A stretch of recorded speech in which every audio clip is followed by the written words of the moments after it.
नमस्कार। मेरा नाम रचना वंशी है और आजकल मैं आपको मुंशी प्रेमचंद जी का गोदान पढ़कर सुना रही हूँ।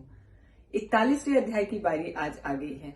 41वें अध्याय में क्या होने जा रहा है, उससे पहले 40वें अध्याय में क्या कुछ हुआ, मैं थोड़ा सा बहुत संक्षेप में सार आपको बता देती हूँ।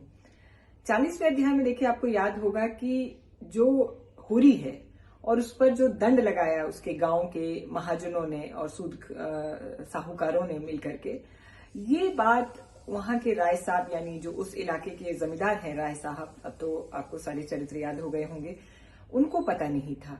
उनके संज्ञान में जब ये बात आती है कि होरी के परिवार से 80 रुपए जुर्माना लिया गया, उससे अनाज भी ले लिया गया, इस बात का दंड लिया गया कि उसके बेटे ने एक विधवा प्रेयसी को, उसके बेटे के परिवार ने उसको आश्रय दे दिया, एक विधवा महिला को, और जबकि उसका बेटा खुद भाग गया था।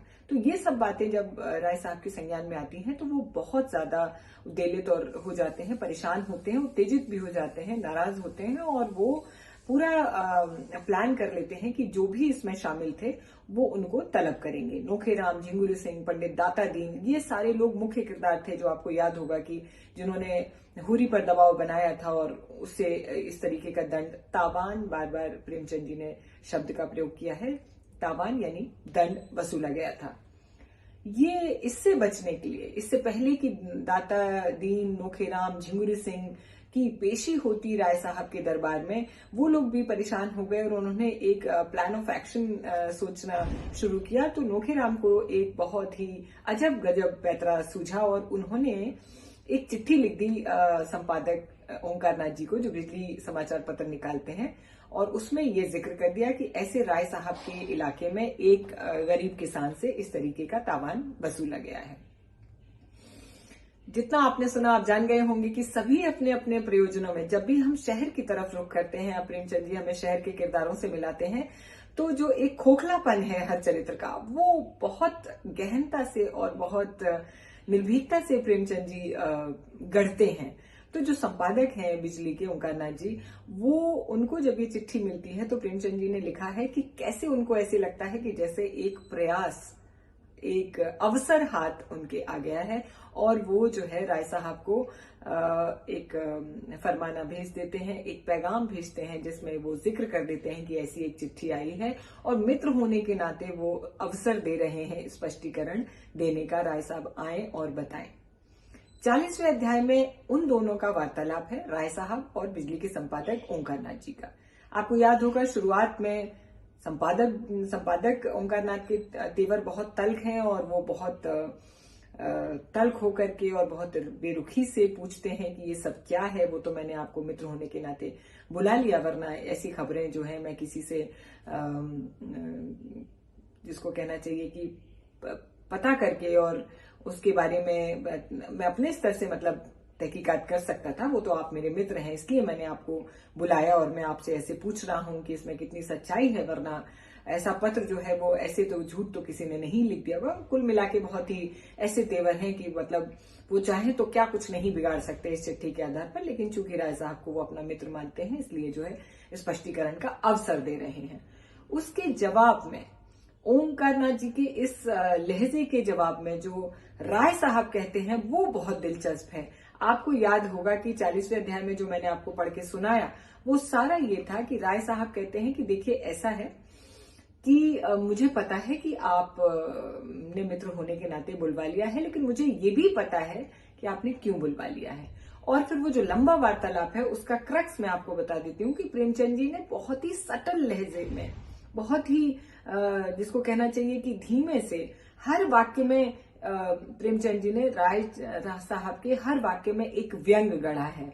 और उन्होंने, जब राय साहब संपादक जी से मुखातिब होते हैं तो वो बता देते हैं कि देखिए ऐसा है कि आप अपने आप को महान समझने की कोशिश ना करें या महान बताने का प्रयास ना करें। मैं जानता हूं कि आप कितने महान हैं।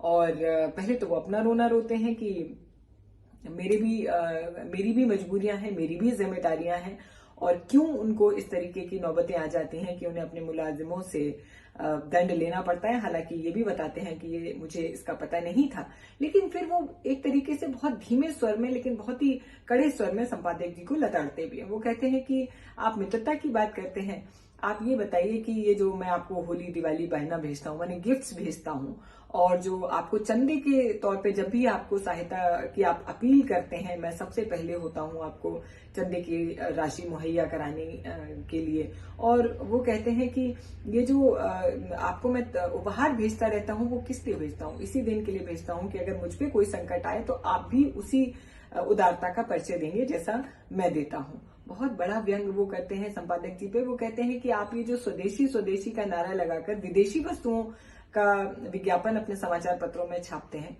तो ये क्या है? ये भी तो आपका दो मुंहापन है। इस तरीके की तल्ख बातें कह करके, अच्छा मजेदार चीज ये है पूरे वार्तालाप की, अगर आप नोटिस करें कि संपादक जी बहुत नर्म भी हैं। ये भी बार बार कह रहे हैं कि चूंकि आप मेरे मित्र हैं, मैं आपको मित्र मानता हूं, मैं आपको अपना संगी साथी मानता हूं, लेकिन उनका जो ढकोसला है संपादक जी का, या जो उनका दो मुंहा चरित्र है मीडिया के तौर पे चाहे आप कह लें या उनके अपने मित्र के तौर पे, उसको भी साफ करने से चूक नहीं रहे हैं राय साहब।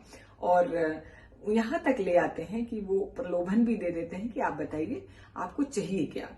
आप अगर कुछ चाहते हैं तो साफ साफ कहिए, आप नहीं सीधे तौर पे आप रिश्वत नहीं लें तो मैं आपकी पत्नी के लिए गहने बनवा दूं, कुछ जो कहें आप बनवा दूं। इस पे वो बिदकते भी हैं ओंकार नाथ कि आप क्या मुझे रिश्वतखोर समझते हैं? तो वो फिर उनको मतलब एक तरीके से कहते हैं ना, जिसको भिगो भिगो के मारना संपादक जी को, वो राय साहब ने 40वें अध्याय के अपने वार्तालाप में किया है, यानी प्रेमचंद जी ने करवाया है। तो वो जो है अभी तक वो वार्तालाप चल ही रहा है और वो शायद लंबा चलेगा, इसलिए मैंने उसको 40वें अध्याय में छोड़ दिया था। और आगे भी राय साहब ही कुछ कह रहे हैं, वो हम सुन लेते हैं। हाँ, राय साहब आगे कहते हैं कि जिस तरह आप मेरी रईसी का फायदा उठाना चाहते हैं, उसी तरह सभी हमें सोने की मुर्गी समझते हैं। कोई कश्मीर से शॉल दुशाला लिए चला आता है, कोई इत्र और तंबाकू का एजेंट है, कोई पुस्तकों और पत्रिकाओं का, कोई जीवन बीमे का, कोई ग्रामोफोन लिए सिर पर सवार है, कोई कुछ तो कोई कुछ। चंदे वाले तो अनगिनती हैं, क्या सबके सामने अपना दुखड़ा लेकर बैठ जाऊं? ये लोग मेरे द्वार पर दुखड़ा सुनाने आते हैं मुझे उल्लू बनाकर कुछ ऐंठने के लिए।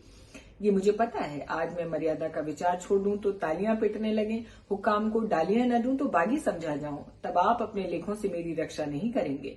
कांग्रेस में शरीक हुआ उसका तावान अभी तक देता आया हूं, काली किताब में मेरा नाम दर्ज हो गया, मेरे सिर पर कितना कर्ज है ये कभी आपने मुझसे पूछा है? अगर सभी महाजन डिग्रियां करा ले तो मेरी हाथ की अंगूठियां तक बिक जाएंगी। आप कहेंगे क्यों ये आडंबर पालते हो? कहिए 7 पुश्तों से जिस वातावरण में पला हूं उससे निकल क्यों नहीं जाता? घास छीलना मेरे लिए असंभव है। आपके पास जमीन नहीं, जायदाद नहीं, मर्यादा का झमेला नहीं, आप निर्भीक हो सकते हैं लेकिन आप भी दुम दबाए बैठे रहते हैं। आपको कुछ खबर है अदालतों में कितनी रिश्वतें चल रही हैं, कितने गरीबों का खून हो रहा है, कितनी देवियां भ्रष्ट हो रही हैं? है बूता लिखने का आपको? सामग्री मैं देता हूं, आप छाप दीजिए प्रमाण सहित। ओंकार नाथ नर्म होके बोले, जब कभी अवसर आया मैंने कदम पीछे नहीं हटाया है। राय साहब भी कुछ नर्म हुए, बोले हाँ मैं स्वीकार करता हूं कि 2-1 मौकों पर आपने जमा मर्दी दिखाई है, लेकिन आपकी निगाह हमेशा अपने लाभ की ओर रही है, प्रजाहित की ओर नहीं रही है। आंखें न निकालिए और मुंह लाल न कीजिए। जब कभी आप मैदान में आए हैं इसका शुभ परिणाम यही हुआ है कि आपके सम्मान और प्रभाव और आमदनी में इजाफा हुआ है। अगर मेरे साथ भी आप वही चाल चल रहे हो तो आपकी खातिर करने के लिए मैं तैयार हूं। आपकी पत्नी के लिए कोई आभूषण बनवा सकता हूं। जब मैं आपसे सत्य कहता हूं कि आपको जो संवाद मिला है वह गलत है, मगर ये भी कह देता हूं कि अपने और सभी भाइयों की तरह मैं भी आसामियों से जुर्माना लेता हूं और साल में 10-5 हजार रुपए हाथ लग जाते हैं। और अगर आप मेरे मुंह से एक और छीनना चाहते हैं तो आप घाटे में रहेंगे। आप भी संसार में सुख से रहना चाहते हैं, मैं भी रहना चाहता हूं। इससे क्या फायदा है कि आप न्याय और कर्तव्य का ढोंग रचकर मुझे जेरबार करें, खुद भी जेरबार हूं। दिल की बात कहिए, मैं आपका बैरी नहीं हूं। आपके साथ कितनी ही एक मौकों पर मैं एक मेज पे खाना खा चुका हूं। मैं ये भी जानता हूं कि आप तकलीफ में हैं। आपकी हालत शायद मेरी हालत से भी ज्यादा खराब है। हाँ, अगर आपने हरिश्चंद्र बनने की कसम खा ली है तो आपकी खुशी, मैं चलता हूं। राय साहब कुर्सी से उठ खड़े हुए। ओंकार नाथ ने उनका हाथ पकड़कर संधि भाव से कहा, नहीं नहीं, आपको बैठना पड़ेगा। मैं अपनी पोजीशन साफ करना चाहता हूं। आपने जो मेरे साथ सलूक किए हैं उसके लिए मैं आपका आभारी हूं, लेकिन यहाँ सिद्धांत की बात आ गई और आप जानते हैं कि सिद्धांत मुझे प्राणों से भी प्यारे हैं। राय साहब कुर्सी पर बैठकर जरा मीठे स्वर में बोले, अच्छा भाई, जो चाहे लिखो, मैं तुम्हारे सिद्धांतों को तोड़ना नहीं चाहता। ज्यादा से ज्यादा क्या होगा, बदनामी होगी। हाँ, कहाँ तक नाम के पीछे मरूं? कौन ऐसा ताल्लुकेदार है जो असामियों को थोड़ा बहुत नहीं सताता? कुत्ता हड्डी की रखवाली करे तो खाए क्या? मैं इतना ही कर सकता हूँ कि आके आपको इस तरीके की कोई शिकायत ना होगी। अगर आपको मुझ पर कुछ विश्वास है तो इस बार क्षमा कीजिए। किसी दूसरे संपादक से मैं इस तरीके की खुशामद नहीं करता, उसे सरे बाजार पिटवा देता। लेकिन मुझसे आपकी दोस्ती है, इसलिए दबना पड़ेगा। यह समाचार पत्रों का युग है, सरकार तक उनसे डरती है। मेरी हस्ती क्या है, आप जिसे चाहे बना दें। खैर, ये झगड़ा खत्म कीजिए। आजकल पत्र की क्या दशा है, कुछ ग्राहक बढ़े क्या? ओंकारनाथ ने अनिच्छा के भाव से कहा, किसी न किसी तरह काम चल जाता है और वर्तमान परिस्थिति में मैं इससे अधिक आशा भी नहीं रखता। मैं इस तरफ धन और भोग की लालसा लेके नहीं आया था, लेकिन मुझे इसकी कोई शिकायत नहीं है। मैं जनता की सेवा करने आया था और यथाशक्ति करता रहूंगा। राष्ट्र का कल्याण हो, यही मेरी कामना है। एक व्यक्ति के सुख दुख का कोई मूल्य नहीं होता। राय साहब ने जरा और सहृदय होकर कहा, यह सब ठीक है भाई साहब, लेकिन सेवा करने के लिए जीना जरूरी है। आर्थिक चिंताओं में आप एकाग्रचित्त होकर सेवा भी तो नहीं कर सकते। क्या ग्राहक संख्या बिल्कुल नहीं बढ़ रही है? बात यह है कि मैं अपने पत्र का आदर्श नहीं गिराना चाहता। अगर मैं आज सिनेमा स्टारों के चित्र और चरित्र छापने लगूं तो मेरे ग्राहक बढ़ जाएंगे, लेकिन अपनी तो वो नीति नहीं है। और कितने ही ऐसे हथकंडे हैं जिनसे पत्रों द्वारा धन कमाया जा सकता है, लेकिन मैं उसे गर्हित नहीं समझता हूँ। इसी का यह फल है कि आज आपका इतना सम्मान है। मैं एक प्रस्ताव करना चाहता हूँ, मालूम नहीं आप इसे स्वीकार करेंगे या नहीं। आप मेरी ओर से 100 आदमियों के नाम फ्री जारी कर दीजिए, चंदा मैं दे दूंगा। ओंकारनाथ ने कृतज्ञता से सिर झुका लिया, कहा, मैं धन्यवाद के साथ आपका दान स्वीकार करता हूँ। खेद है कि पत्रों की ओर से जनता कितनी उदासीन है। स्कूल और कॉलेजों और मंदिरों के लिए धन की कमी नहीं है, पर आज तक एक भी ऐसा दानी नहीं निकला जो पत्रों के प्रचार के लिए दान देता हो। हालांकि जन शिक्षा का उद्देश्य जितने कम खर्च में पत्रों से पूरा हो सकता है, वह किसी से नहीं हो सकता।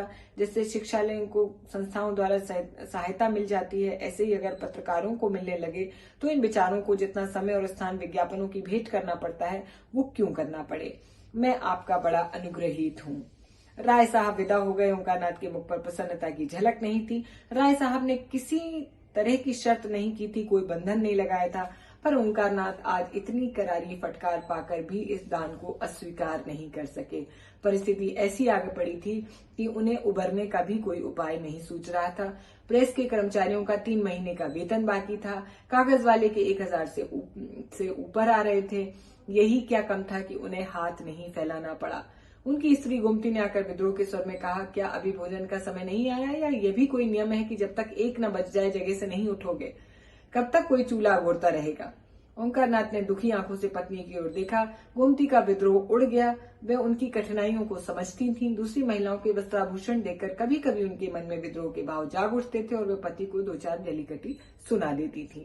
पर वास्तव में यह क्रोध उनके प्रति नहीं, अपने दुर्भाग्य के प्रति था, और इसकी थोड़ी सी भी आंच अनायासी ओंकार तक पहुंच जाती थी। वह उनका तपस्वी जीवन देखकर मन में कुढ़ती थी और उनसे सहानुभूति भी हो जाती थी।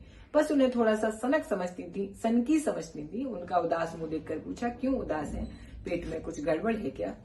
ओंकारनाथ को मुस्कुराना पड़ा। कौन उदास है? नहीं तो मुझे तो आज इतनी खुशी है, उतने में अपने विवाह के दिन भी नहीं हुआ था। आज सवेरे 1500 की बोनी हुई किसी भाग्यवान का मुंह देखा था। गोमती को विश्वास नहीं आया, बोली, झूठे हो, तुम्हें 1500 कहाँ से मिल जाएंगे? हाँ, 15 रुपए का हो तो मान लूंगी। नहीं, तुम्हारी सिर की कसम, 1500 मारे। अभी राय साहब आए थे, ग्राहकों का चंदा अपनी तरफ से देने का वचन दे गए हैं। गोमती का चेहरा उतर गया, तो मिल गए क्या? नहीं, राय साहब वादे के पक्के हैं। मैंने किसी ताल्लुकेदार को वादे का पक्का नहीं देखा। दादा एक ऐसे ताल्लुकेदार के नौकर थे, साल भर तलब नहीं मिलती थी, उसे छोड़कर दूसरे की नौकरी की। उसने 2 साल तक एक पाई नहीं दी। एक बार दादा गरम पड़े तो मारकर भगा दिया। इनके वादों का कोई करार नहीं होता। मैं आज ही बिल भेजता हूँ, भेजा करो। कह देंगे कल आना। कल अपने इलाके पर चले जाएंगे, 3 महीने बाद लौटेंगे। ओंकारनाथ फिर संशय में पड़ गए। कहीं राय साहब पीछे से मुकर गए तो वो क्या कर लेंगे? फिर भी दिल मजबूत करके उन्होंने कहा, नहीं, ऐसा नहीं हो सकता। कम से कम राय साहब को तो मैं इतना धोखेबाज नहीं समझता। मेरा उनके यहाँ कुछ बाकी नहीं है।